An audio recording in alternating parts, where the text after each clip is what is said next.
Stacy Phillips with iConnectEngineers.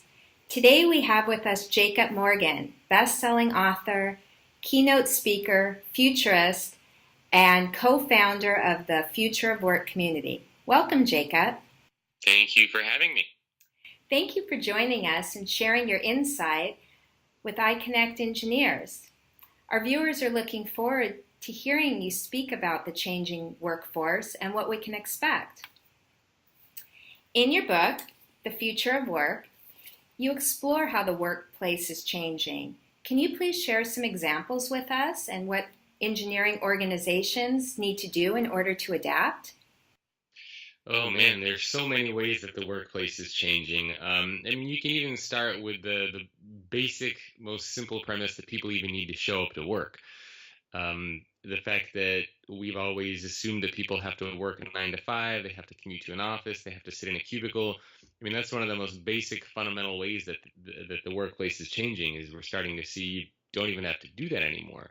We're also seeing all sorts of interesting changes around management and leadership. Management and leadership used to be all about command and control and enforcing rules and protocols.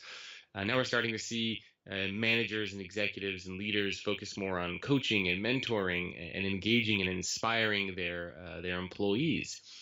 So we're also seeing changes around workplace design, technologies that are used to enable employees to get their work done. Even employee values and attitudes and expectations are changing.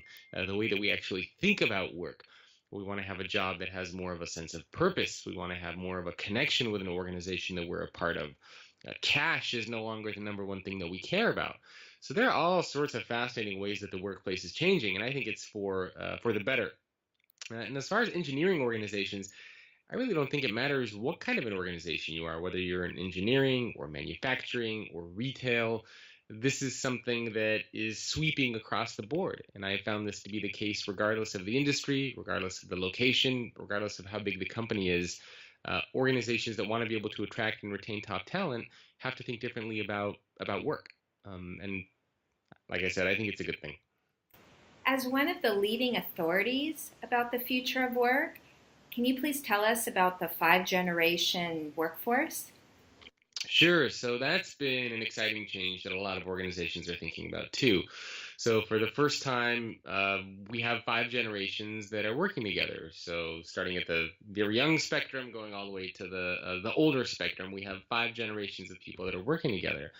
And that's causing organizations a little bit of challenge, right? Because each generation tends to work differently, especially if you compare the younger generation with the very older generation. It's clear why there would be some differences there. So organizations are basically trying to create an environment that caters to all generations, regardless of how old you are, regardless of what your background is, regardless of anything, right? Diversity, inclusion. Organizations are just trying to figure out, how do we create an environment where anyone can work here, regardless of age, sexual orientation, gender, religion, etc.? And that's been a big challenge for companies, because in the past, they used to not have to deal with such variety and such diversity. It used to be kind of like a cookie cutter approach, right? Everybody gets the same technologies, everybody shows up at the same time, everybody does the same thing. It was very kind of like putting together IKEA furniture or putting together a cake. But today, it's become very diverse. It's no longer linear. It's just kind of this big mess inside of our companies. And so we need to figure out, how do we create an organization that caters to pretty much anybody? And that's been a very exciting change to see. With the millennials expected to make up the majority of the workforce and baby boomers retiring, what can engineering firms do to attract and retain their employees? Well, a couple things. First, we have to realize that although we talk a lot about millennials, the future worker isn't necessarily just a millennial. In fact, if you were to get rid of all the millennials from your organization today, you'd still have plenty of people that care about workplace flexibility, having a sense of purpose, having a good relationship with their manager or their peers. Like, these aren't just millennial attributes. So, but the reason why we spend so much time focusing on millennials is because they are the largest percentage of the workforce. But again, I want to caution organizations that it's not just millennials that care about these things. So really, when we think about how do we create a workplace for millennials, really what we're doing is we're creating a workplace for anybody. So if it makes companies feel better to use the millennial wording in there, that's fine. Um, but ultimately, it starts with a very simple premise of start to know who your people are. Right, start to have these conversations with their people, find out what they care about, what they value, and design experiences and workplaces with them, not for them. Those are great recommendations. What are some key initiatives engineers can do to design the employee experience so workers look forward to coming to work each day? Oh man, so that's been a big shift, right? Is how do we create an environment where people want to show up, not where they need to show up? And doing research for my new book that's coming out in March, I've identified basically three environments that all employee experiences fall into: culture, technology, and physical space. So it's about creating a corporate culture where employees feel safe and where they feel valued. There's actually 10 things that fall into culture, but I won't go over all 10. So it's creating that corporate culture where people feel safe and trusted and where they want to be there. It's about giving employees the right tools that they need to get their jobs done. And it's about creating a workplace that caters to multiple ways of working. And so if I were an organization, I would start with those three areas: culture, technology, physical space. How do we redesign our organizations physically so that employees are engaged and inspired by the workspace that they are around? How do we give employees the tools and technologies to enable them to work most productively and efficiently? And how do we create a corporate culture where our employees actually feel like they want to be there? So I would start just by looking at those three buckets, those three environments, and ask employees what they care about most when it comes to those three things. That's very helpful for engineering firms.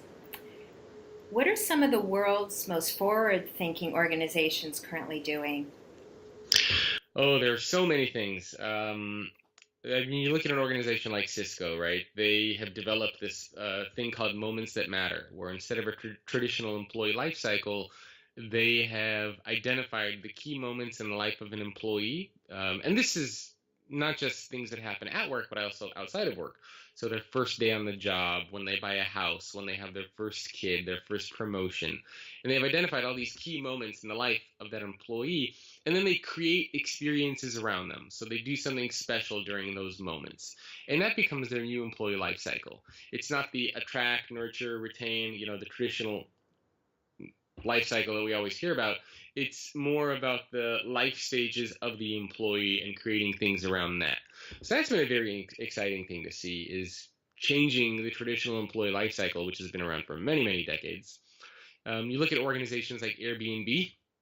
They have a chief employee experience officer, and they have gorgeous physical spaces, but they treat their physical space like software. They test, they iterate, they design, they keep experimenting with what it's like to work there.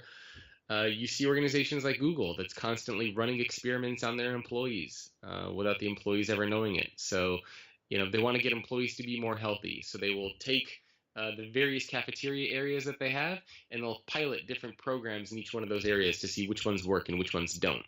So they're constantly testing and treating their organization like a huge laboratory. So I think that's pretty cool. Those are some good starting points for organizations to consider. Thank you. Sounds like there's going to be some exciting changes coming soon. I hope so. Is there anything else that you would advise engineering companies about the future of work and what can be expected?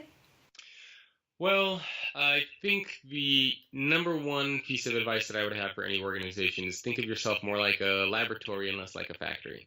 So factories are linear, they're based on the status quo, they are very stuck in their ways. Laboratories test, they experiment, they innovate, they embrace failure, they use data. I think that is the mentality that we need to have inside of our organizations. We don't always know what the future of work is going to look like, right? I mean, that's a huge topic, it's a huge theme, and it can mean almost anything. So the best thing that organizations can do is to just acknowledge that, we don't always have the right answers, but we can test things out, play around with things, and replicate the successes. So treat your company more like a laboratory, less like a factory. As far as what we can expect, we're definitely seeing the quote unquote war for talent become extremely competitive. We're going to see more integration of technology in the workplace as we see AI and robots and automation. I think we will see completely new ways that we think about workplace design as far as the physical surroundings. And I think we will also see a environment where we see new corporate cultures emerge. Managers become mentors. We see more of a shift toward diversity. And this theme of employee experience is something that all organizations around the world are going to have to consciously invest in to create a place where people genuinely want to show up to work. Thank you so much, Jacob, for Sure. spending time today with us at iConnectEngineers. We wish you all the best launching your new book, which is expected to be released in March 2017. Yep.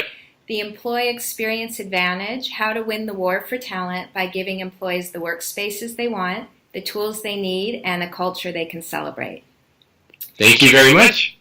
We look forward to reading it and learning more about this important topic. And please, for more information, please visit iConnectEngineers on our website, iConnectEngineers.com. And you can also find Jacob's books under our featured book section under the Work-Life Integration page on our website. Thank you again, Jacob. Thanks for having me.